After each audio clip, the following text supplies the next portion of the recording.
Halo,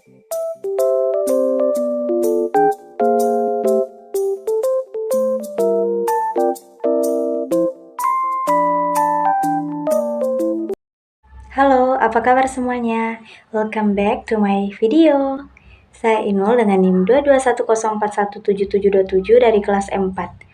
Pada video kali ini, saya akan memaparkan kembali materi yang telah dijelaskan oleh Bapak Adi Mursalin SEMM, selaku dosen pengampu mata kuliah Supply Chain Management. Sebelum masuk ke pembahasan, tentu saja teman-teman sering mendengar istilah supply chain, bukan? Yuk, simak pembahasannya di sini. Pengertian supply chain. Supply chain adalah jaringan perusahaan-perusahaan yang secara bersama-sama bekerja untuk menciptakan dan menghantarkan suatu produk ke tangan pemakai akhir.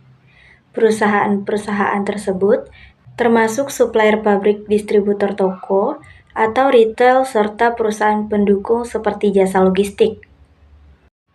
Gambar tersebut merupakan alur proses supply chain mulai dari supplier ke manufaktur, manufaktur ke distributor, distributor ke retailer, hingga sampai ke shopper.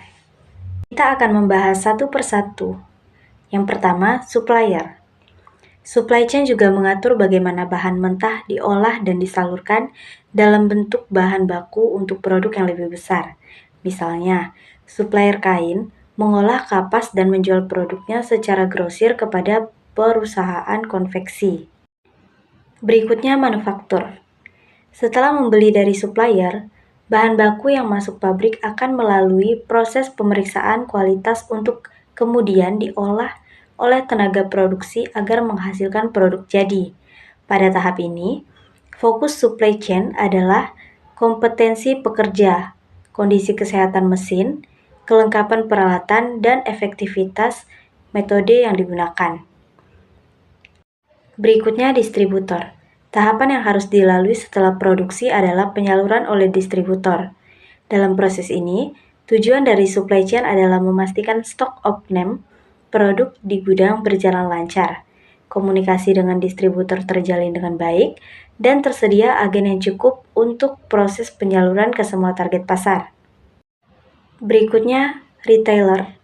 Setelah membeli dari supplier, bahan baku yang masuk pabrik akan melalui proses pemeriksaan kualitas untuk kemudian diolah oleh tenaga produksi agar menghasilkan produk jadi. Mereka bertugas memberi label harga lalu meletakkan barang tersebut di toko atau marketplace agar konsumen dapat melihat dan kemudian membelinya. Dan yang terakhir, customer. Tahap akhir dari proses supply chain adalah sampainya barang tersebut ke tangan pelanggan. Pengusaha bertugas memastikan produk tetap dalam kondisi baik sehingga konsumen melakukan tambahan pembelian. Dengan demikian, demand atas produk akan meningkat dan proses supply chain terus berjalan. Perbedaan supply chain dan supply chain management. Supply chain adalah jaringan fisiknya, yakni perusahaan-perusahaan yang terlibat dalam pemasok bahan baku, memproduksi barang maupun mengirimkannya ke pemakai akhir. Sedangkan supply chain management adalah metode, alat, atau pendekatan pengelolaannya. Pendekatan yang ditekankan dalam supply chain management adalah terintegrasi dengan semangat kolaborasi.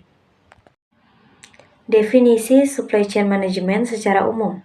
Supply chain management adalah rangkaian pendekatan yang digunakan untuk mengintegrasikan pemasok, produsen, gudang, dan toko secara efektif agar persediaan barang dapat diproduksi dan didistribusikan pada jumlah yang tepat, ke lokasi yang tepat, dan pada waktu yang tepat sehingga biaya keseluruhan sistem dapat diminimalisir selagi berusaha memuaskan kebutuhan dan layanan. Pengertian supply chain management menurut para ahli. Yang pertama, Simchi Levy, David, Philip Kaminsky, dan Edith. Supply chain management merupakan rangkaian pendekatan yang digunakan untuk dapat mengintegrasikan pemasok, produsen, gudang, serta toko dengan secara efektif. Yang kedua, menurut Robert J. Fokurka, Gail M. Zahn, dan Carl M. Lang. 3. Supply chain management yaitu semua kegiatan atau aktivitas yang terlibat dalam mengantarkan produk dari bahan baku dengan melalui pelanggan termasuk sumber bahan baku serta suku cabang. Sekarang kita akan membahas komponen supply chain management. Yang pertama ada upstream supply chain. Upstream supply chain meliputi aktivitas dari suatu perusahaan manufaktur dengan para penyalurnya dan konveksi mereka kepada para penyalur mereka. Aktivitas utama adalah pengadaan. Yang kedua, internal supply chain meliputi semua proses in-house yang digunakan dalam mentransformasikan masukan dari para penyalur ke dalam keluaran organisasi itu. Aktivitas utama adalah manajemen produksi, fabrikasi, dan pengendalian persediaan. Yang ketiga, downstream supply chain meliputi semua aktivitas yang melibatkan pengiriman produk kepada pelanggan akhir. Aktivitas diarahkan pada distribusi, transportasi pengundangan, dan after-sale service. Berikut merupakan area cakupan supply chain management. Apabila mengacu pada sebuah perusahaan manufaktur, kegiatan-kegiatan utama yang masuk dalam klasifikasi supply chain management adalah yang pertama, merancang produk baru atau product development. Yang kedua, mendapatkan bahan baku atau procurement. Yang ketiga, merencanakan produksi dan persediaan, planning and control. Yang keempat, melakukan production. Yang kelima, melakukan pengiriman atau distribution. Manfaat supply chain management secara tidak langsung. Yang pertama, pemanfaatan aset semakin lama semakin tinggi.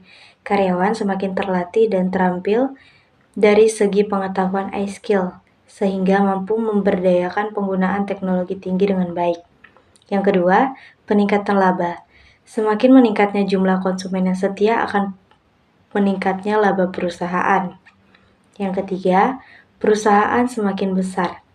Perusahaan yang dapat keuntungan dari proses distribusi produk, lambat laun akan menjadi besar dan tumbuh lebih kuat.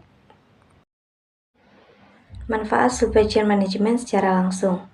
Supply chain management secara fisik dapat mengkonversi barang baku menjadi bahan jadi dan menghantarkannya kepada konsumen akhir. Supply chain management berfungsi sebagai mediasi pasar, yaitu memastikan apa yang dipasok sesuai dengan aspirasi pelanggan. Dan yang selanjutnya, melakukan pelaksanaan supply chain management. Pemasaran dapat mengidentifikasi produk dengan karakteristik dan atribut yang diharapkan konsumen, sehingga bisa dikomunikasikan kepada perancang produk. Peran teknologi internet, aplikasi internet dalam konteks supply chain management yaitu ada dua. Yang pertama, electronic procurement, e-procurement. Yang kedua, electronic fulfillment atau e-fulfillment.